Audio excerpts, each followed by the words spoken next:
안녕하십니까. 앞서 소개된 이용자 이행복군의 아버지입니다.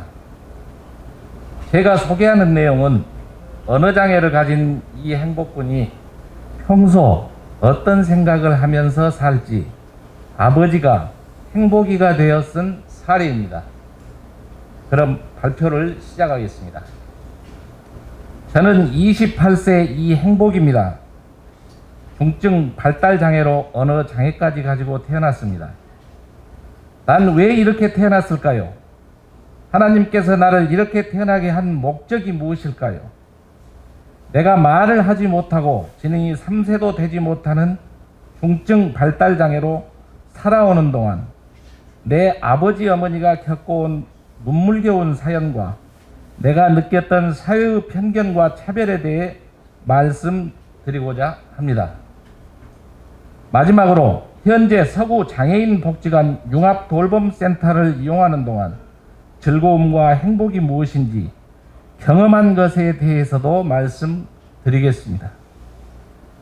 우선 내 부모님은 나를 낳고 지금까지 살아오신 동안 심리적으로 얼마나 많은 고통을 겪으셨을까 생각해 보면 제가 죄인 같습니다. 지금은 내 나이면 아버지 어머니는 결혼하셨고 나를 가지셨을 나이랍니다. 이런 한숨 깊은 말씀을 하실 때 3세 아이에 머문 나는 그 말을 이해하면서도 돌아서선 가슴앓이만 했답니다. 내가 지켜본 아버지 어머니는 천사이면서도 때론 무서운 분들이셨습니다. 내 의지가 아닌 문제 행동으로 재산상의 손해를 끼치고 타인에게 가해진 물적 피해에 무릎을 꿇었으니 자식 가진 죄인으로서는 천사이셨고 위험에 노출되어 가슴을 쓸어내릴 때는 혹독하리만큼 엄격하셨던 분들이셨습니다. 저도 제 의지에 의하지 못한 행동임을 말하고 싶었지만 내 입은 엄마, 아빠, 포도, 수박 정도의 어눌한 말씨밖에 되지 않으니 어쩔 수 없었답니다. 내 아버지가 따뜻한 마음을 가지셨다고 생각하는 점은 제가 문제 행동을 하고 난 후 잠자리에 들 때면 그 미안함 때문에 아버지 품에 안겨 어리광으로 미안함을 대신하려 애썼고 내 아버지께서도 혼내신 점이 미안하셨든지 저를 꼭 안고 함께 잠이 들곤 했었습니다. 벌써 20년이 다 돼갑니다.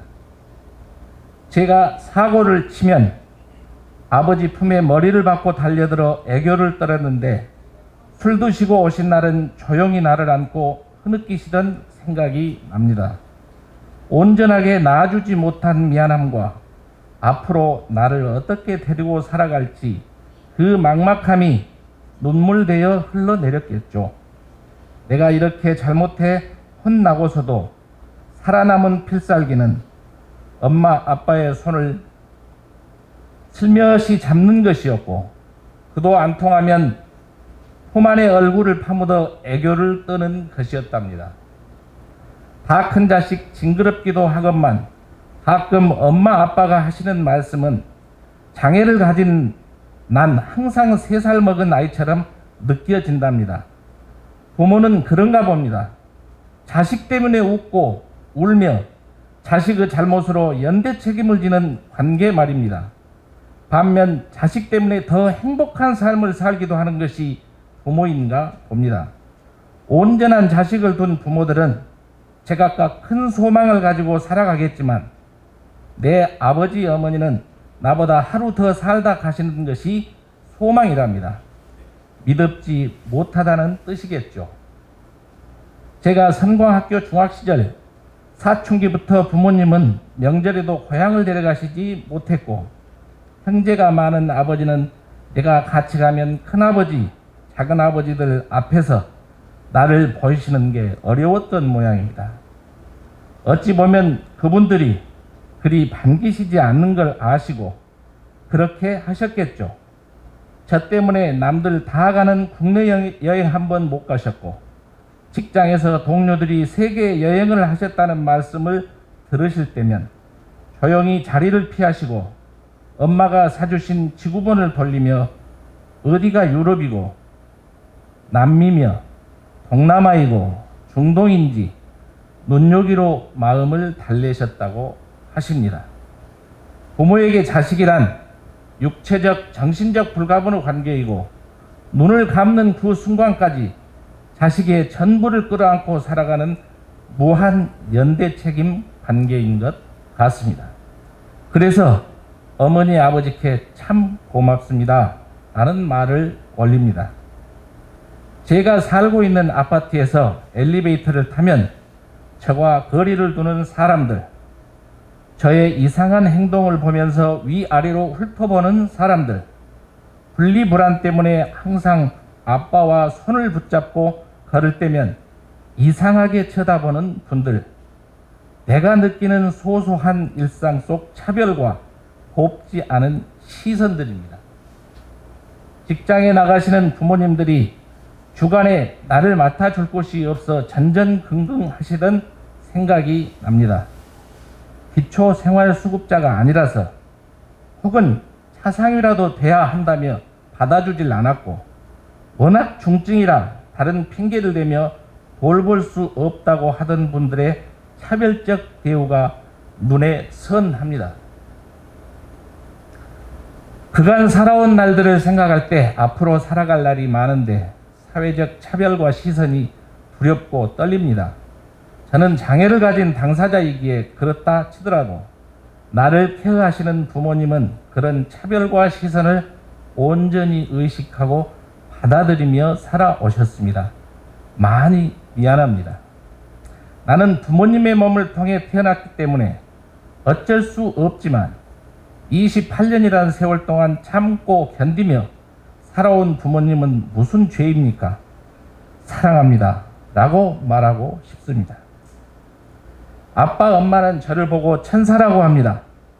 남을 기만할 줄도 모르고 사악한 마음이나 어떤 목적을 가지고 남에게 피해를 주지도 않기에 천사라고 하십니다. 오히려 온전한 사람들이 나를 보고 많이 배워야 한다고 하십니다. 내가 살아가는 이유를 말씀해 주시는 것 같아 기분이 참 좋습니다. 제가 말을 하지 못하는 장애 때문에 아버지 어머니는 제 속을 훤히 들여다보시는 심리학자이고 체면술가입니다. 내가 취하는 행동으로 화장실을 안내해 주시고 부엌을 배회하는 걸 보고 물이나 과일을 먹고 싶다는 걸 싶습니다. 내게 이런 부모가 계신다는 건 참 행운이고 다행스러운 일입니다. 저는 신가동에 있는 선공학교에 초중고 12년을 다녔습니다. 12년 동안 받은 교육은 태극기를 그릴 줄 알고 제 이름 석자 이 행복을 온전히 쓸 줄 아는 게 전부입니다. 태극기를 그릴 수 있다는 게 태극무늬를 그리고 색깔을 넣을 수 있을 정도이지 사괴를 제 위치에 그려놓을 수 있다는 게 아닙니다. 그래도 저는 태극기를 잘 그렸고 애국심이 높다며 선생님께서 선광학교 1학년 때 상장도 주셨답니다. 그걸 받아온 날 어머니 아버지는 세상을 다 얻은 것처럼 기뻐하시던 생각이 납니다. 어버이날 종이로 접은 카네이션을 받아든 부모님들께서 흐뭇해 하셨던 것처럼 말입니다. 왜 저는 더 이상 발전하지 못할까요? 이렇게 태어나게 해주신 부모님을 원망해야 할까요? 그러나 저는 원망해보지 않았습니다. 저 들판의 풀 한 포기도 자기가 있어야 할 목적이 있고 이유가 있듯이 나 또한 태어난 목적과 이유가 있을 겁니다. 아버지는 늘 저에게 말씀하십니다. 하나님께서는 아빠 엄마만이 능히 나를 감당할 수 있기에 맡기신 것이라고요. 그래서 나같이 장애를 가지고 태어난 친구들이 얼마나 한평생을 아름답게 행복하게 사는지를 널리 알려 삶을 포기하는 친구나 부모들이 생기지 않도록 하라는 것이 내가 살아가는 목적이라고 강조하셨습니다. 참 멋진 부모입니다. 산광학교를 졸업하고 부모님은 주간보호센터를 찾기 위해 팔방으로 데리고 다녔던 생각이 납니다. 어렵게 들어간 그곳에서 있었던 문제 행동 사례를 한 가지 들면, 제가 원하는 대로 실내에 물건이 배치되지 않았거나 놓여있지 않으면 몸싸움을 하곤 했는데, 그날도 말리는 선생님 손에서 튕겨져 나가 예리한 콘크리트 벽 모서리에 머리를 박아 찢어지는 바람에 한국병원에서 30바늘을 봉합하는 수술을 했던 생각이 납니다. 불치병이 극복되는 21세기를 살면서 왜 내가 가진 자폐는 완치되지 못할까요? 중증 발달장애 극복 후 시대가 온다면 내 몸을 흔쾌히 실험하는 곳에 기증하겠습니다. 저와 같은 친구들이 하루빨리 치유되는 세상을 꿈꾸고 반드시 그런 세상이 올 것이라 믿습니다. 그렇게 주간보호센터 4년 생활을 마쳤고 아버지는 북부에 소재한 단기 보호센터를 다녔습니다. 그곳을 들어서는 순간 저와 같은 어려움을 겪는 친구들이 12명이나 있었는데 너무나 두렵고 떨렸답니다. 좁은 실내 공간에 우리를 봐주는 선생님은 고작 4명이었고 편식이 심한 내가 먹기엔 어울리지 않는 음식들 뿐이었습니다. 그곳 생활은 코로나가 터지면서 야외 활동도 차단되어 딱딱한 나무자에 하루 종일 앉아있는 게 일과였습니다. 배는 고팠고 약물 과다 복용으로 제게 나타나는 파괴 본능은 그곳 선생님들도 힘들고 나 스스로도 너무 힘들었습니다. 흐린 시야, 한쪽으로 젖혀진 고개, 해벌쭉한 입술 사이로 침을 질질 흐리는 내 모습을 지금도 생각하고 싶지 않습니다. 그곳에서도 사고를 쳤습니다. 말썽을 피우다 보니 그곳 선생님께서 저를 훅 밀어버리는 바람에 열려있는 싱크대 문 모서리에 가랭이가 찍히면서 신경 조직이 끊어져 낭심이 축구공처럼 부풀어 올랐고 조대병원에서 7시간에 걸친 대수술을 해야 했으며 사지를 침상 끝에 결박한 상태로 20일 동안 아버지는 저를 지켜 보호해 주셨는데 퇴원하는 날 나를 안으시며 완쾌해 주어서 고맙다 하셨던 말씀이 떠오릅니다. 다시 한번 미안한 생각이 듭니다. 아버지는 내가 자식이기에 고맙다고 하셨는데 그때 내 나이면 남들은 직장 생활할 나이였기에 저는 더 죄송스러웠답니다. 계속되는 문제성 행동 후 반복으로 다니던 단기보호센터에서는 저를 충북 음성에 있는 병원에 입원을 의뢰해 그곳을 갔는데 이제껏 살아온 그 어느 곳보다 최악의 상황이었습니다. 1인 병실에 혼자 갇힌 저는 더 외로웠고 철저히 외면당하는 시간이었습니다. 엄마 아빠의 사랑과 손길도 단절되었고 눈에 보이던 친구들도 사라져 고립된 두려운 시간이었습니다. 제가 살아나가야 할 방법은 입에 맞지 않는 음식을 먹지 않는 단식 투쟁이었고 홀로 있는 병실 침대 가죽이며 전기선을 모조리 뜯어 병원에서 스스로 퇴원 조치를 하도록 행동하는 것이었습니다. 딱 4일 만에 부모님은 저를 데리러 왔고 퇴원했습니다. 때마침 광주시에서는 융합 돌봄센터 개소를 그곳에 다닐 수 있었는데 돌봄센터는 내가 생활하던 그 어느 곳보다 만족스러웠습니다. 우선 넓은 공간에 여러 가지 놀이기구와 다양한 프로그램이 좋았고 먹거리는 입에 맞도록 조리해 제공해 주기 때문에 배가 고프지 않아 문제성 행동이 줄었습니다. 나를 돌보는 선생님은 1대1로 전담해 보살펴 주셨고 동물원 등 야외 활동은 제가 하고픈 일들을 선제적으로 해주는 바람에 막혔던 답답함이 확 뚫리는 기분이었습니다.